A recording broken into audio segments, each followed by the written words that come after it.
A linha do tempo proibida da humanidade. A sua vida inteira, do primeiro choro ao último suspiro, cabe em um espaço tão fino na linha do tempo que, se a história da humanidade fosse um filme, você seria apenas um brilho quase invisível em um único quadro. O ser humano moderno existe há pelo menos 200 mil anos, talvez mais, e antes de construirmos cidades, impérios e guerras, vagamos como sombras sobre um planeta em gelo, cercados por criaturas colossais e por outros humanos que hoje não existem mais. Hoje, você vai atravessar essa linha do tempo oculta, não pelos livros, mas pela pele, como se estivesse dentro de um trem antigo que corre sobre trilhos feitos de ossos, cinzas e estrelas. A cada segundo, 2 gerações desaparecem para sempre, e outras 2 surgem para ocupar seu lugar, em um fluxo ininterrupto de memória e esquecimento. Imagine que você se senta à janela desse trem, enquanto uma locução distante te guia. Lá fora, a Terra está no meio de uma grande era de gelo. Lençóis de gelo cobrem continentes, desertos avançam, florestas recuam. Mas em um canto específico do planeta, algo diferente acontece. No leste da África, o clima é mais brando, quase confortável, um refúgio silencioso no meio do caos climático global. Foi aqui que surgiram os primeiros humanos anatomicamente modernos, os primeiros Homo sapiens que realmente se pareciam com você, com rosto, mãos, medos e sonhos não tão diferentes dos seus. Alguns estudos sugerem 200 mil anos, outros falam em 300 mil, mas a data exata pouco importa. Em algum ponto ali, uma mulher que jamais saberemos o nome se torna a mãe distante de toda a humanidade moderna. Em cada célula sua, nos mitocôndrios, ainda existe o eco silencioso dessa ancestral esquecida. Nos primeiros minutos dessa viagem, você vê grupos pequenos, envoltos em peles de animais, segurando lanças endurecidas no fogo. Eles caçam grandes criaturas, dividem a carne, cantam e contam histórias ao redor de fogueiras que cintilam na escuridão. Não há mapas, não há estradas, não há fronteiras, mas há algo que parece indestrutível, a curiosidade que empurra esses humanos a caminhar cada vez mais longe. Eles atravessam savanas, bordas de florestas, encostas, rios, levando consigo ossos talhados, pedras afiadas e memórias transmitidas apenas pela voz. A maior parte da nossa existência foi assim, como caçadores-coletores, trabalhando poucas horas por dia, vivendo cercados de perigo e liberdade, sem saber se o amanhã teria fogo, comida ou abrigo. Só que esses primeiros humanos não estavam sozinhos. Outras espécies humanas vagavam pelo mesmo planeta. Neandertais na Europa e no oeste da Ásia, denisovanos nas montanhas, talvez outros que ainda nem conhecemos, desaparecidos sem deixar mais do que fragmentos de ossos em cavernas isoladas. Cada um desses grupos tinha sua própria história oculta, sua cultura, suas ferramentas, seus rituais. Quando olhamos para o passado profundo, não vemos uma linha reta, mas uma floresta de caminhos, espécies se cruzando, deixando descendentes híbridos, miscigenando genes e destinos. Parte do que você é hoje veio de encontros que aconteceram em noites frias, dezenas de milhares de anos antes da primeira cidade existir.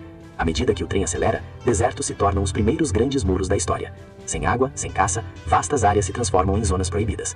A maioria dos grupos humanos permanecem em regiões mais férteis, mas alguns, movidos por necessidade, curiosidade ou desespero, aprendem a contornar esse vazio. Eles descobrem o poder dos oásis, pequenos pontos de vida em meio à areia. Saltando de água em água, geração após geração, esses grupos lentamente empurram a fronteira do possível. É assim que alguns humanos cruzam para fora da África, pela Península Arábica, em direção a terrenos que hoje chamamos de Oriente Médio, Turquia, Irã. Não havia mapas, rotas comerciais ou planos de colonização. Havia apenas tentativa e erro, avanços e recuos, desaparecimentos silenciosos que nunca registramos. Conforme o planeta muda, nós mudamos com ele. Grandes períodos úmidos transformam desertos em áreas verdes, rios reaparecem onde antes só havia pó. Nesses momentos de abundância, a humanidade se espalha mais rápido. Quando tudo seca de novo, só os grupos mais adaptáveis resistem. A tecnologia, tão simples vista de hoje, era revolucionária naquela época. Um galho endurecido no fogo, uma pedra cuidadosamente lascada, uma ponta de lança feita com pedra rara trazida de muito longe, podiam ser a diferença entre a vida e a morte. Em conchas coletadas à beira-mar, não apenas comida, mas também beleza. Algumas conchas são perfuradas, transformadas em colares primitivos, os primeiros sinais de que não buscávamos apenas sobreviver, mas também significados, símbolos, mistérios. Dentro das florestas, voltávamos a um ambiente que conhecíamos há milhões de anos. Árvores eram abrigo, esconderijo, fonte de frutos e folhas. Mas mesmo com toda a nossa astúcia, não éramos os donos do mundo. Ursos gigantes, hienas enormes, leões maiores que os atuais dividiam o território conosco. Em muitos lugares, éramos mais presa do que predador. A verdadeira dieta paleolítica era implacável, feita de raízes esmagadas, sementes tostadas, pequenos frutos, ocasionalmente carcaças roubadas de outros animais e carne obtida com riscos extremos.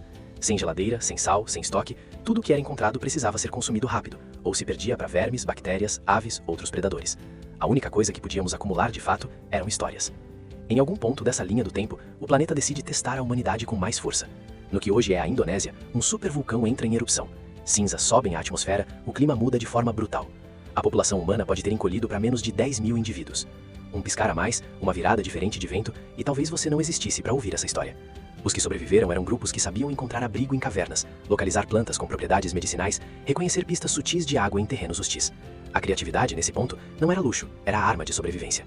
Enquanto o trem segue, você vê as primeiras pinturas surgindo nas paredes de cavernas. No início, marcas simples, pigmentos vermelhos, dióxidos de ferro misturados com gordura, resíduos que ficaram presos em rochas por acaso. Com o tempo, figuras mais complexas aparecem. Animais que talvez fossem espíritos, símbolos que não conseguimos decifrar, mãos humanas pressionadas contra a pedra em negativo, como se alguém tivesse dito em silêncio: estou aqui, existo, não me esqueça. É a história oculta tentando escapar do esquecimento. As mesmas cavernas se enchem de outras formas de genialidade. Em uma delas, na região que hoje é a Alemanha, um ser híbrido é esculpido. Corpo humano, cabeça de leão. Não é um animal real, é um conceito, uma ideia que não existe na natureza. Em outra caverna, um pequeno instrumento de osso, furado com precisão, produz notas quando o ar passa pelos buracos. A música entra na história da humanidade como um código que não precisa de escrita, um ritual que une grupos ao redor do fogo, marca mortes, caçadas, nascimentos. Antes de qualquer império, já havia arte, mito, som. Em paralelo, outros ramos da família humana começam a desaparecer. Neandertais, por exemplo, desaparecem das camadas de fósseis por volta de 35 mil anos atrás. Não foi em um único dia, nem em uma única batalha, mas em lenta soma de fatores. Mudanças climáticas, competição por recursos, doenças, miscigenação com humanos modernos. Tudo isso empurrou uma espécie inteira para fora da existência consciente. Eles continuam vivos em fragmentos dentro de nós, em porcentagens pequenas de DNA, mas toda a sua cultura, sua mitologia, seus medos e esperanças se dissolveram em silêncio. Quando pensamos em civilizações perdidas, geralmente lembramos de ruínas de pedra. Mas houve culturas que se apagaram, sem deixar uma única parede. Enquanto isso, nós continuamos avançando.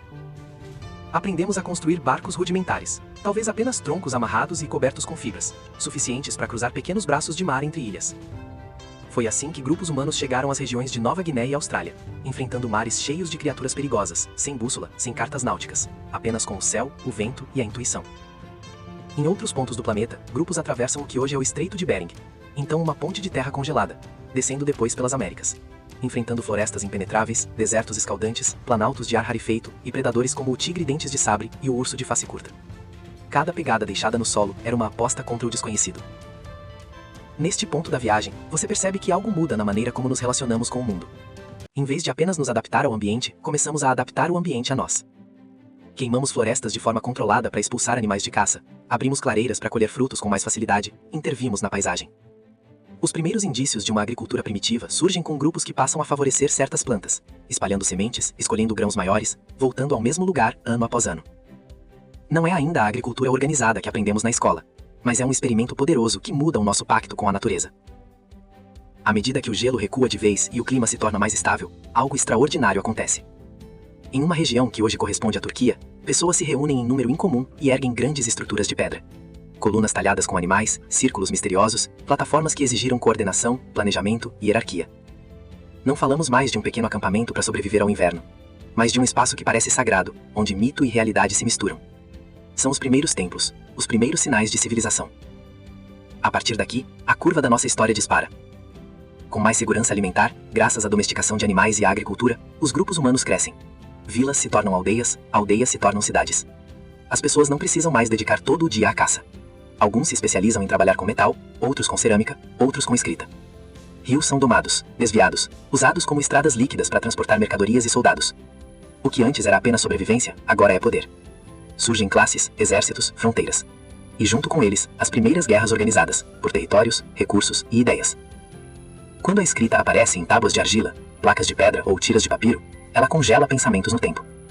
De repente, promessas podem ser registradas, leis podem ser fixadas, contas podem ser cobradas séculos depois. A memória deixa de depender apenas da voz, e passa a existir em objetos. A partir daqui, quase tudo que chamamos de história tradicional começa a ganhar registros. Mas isso nos dá uma ilusão perigosa, a de que o que não foi escrito, não existiu. Milhares de gerações viveram, amaram, sofreram e morreram antes da primeira palavra ser gravada em pedra.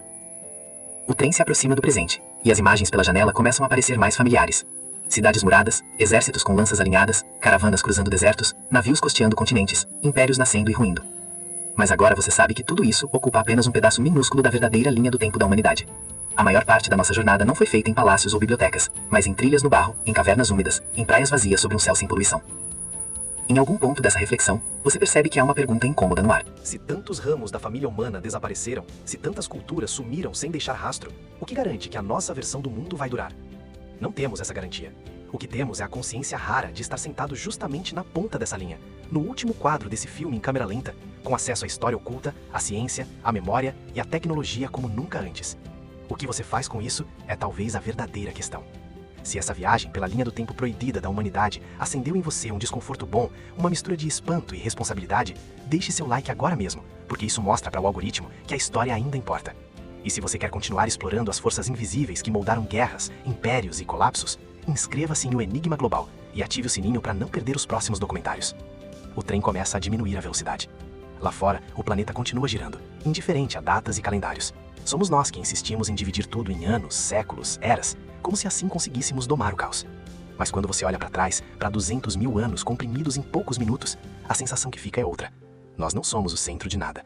Somos apenas o resultado improvável de milhões de decisões, acasos climáticos, encontros genéticos, escolhas conscientes e acidentes trágicos. Uma cadeia tão longa que qualquer elos a menos e você não estaria aqui.